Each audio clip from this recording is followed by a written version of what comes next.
PBS message that our institutions, the DOJ, the courts, and the media, are standing firm to protect democracy and the rule of law against the Trump insurgency.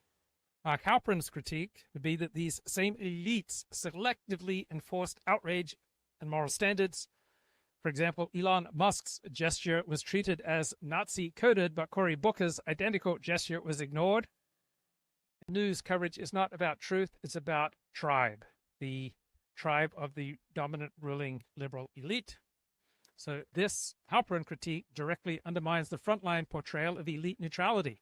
So Halperin exposes the moral asymmetry embedded in elite media, which Frontline never interrogates.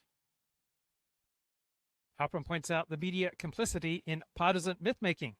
So PBS is trying to tell us that the press is bravely exposing Trump's lies, his authoritarian instincts, and his threats to the rule of law.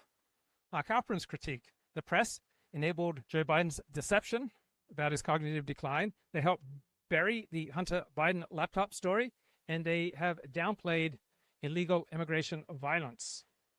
So Halperin flips the Frontline premise, right? Rather than democracy being saved by media elites, he argues that democracy was distorted and damaged by media elites through omission, distortion, and self-protective silence. The media has rigged the playing field. Ownership versus popular perception. PBS tells us that January 6 prosecutions, voting rights activism, legal pushback, noble defenses against fascism.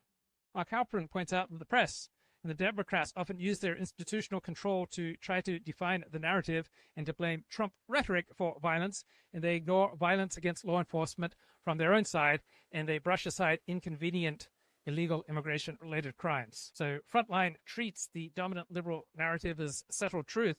Mark Halperin insists that this narrative is an elite construction, increasingly rejected by a public who see something quite different.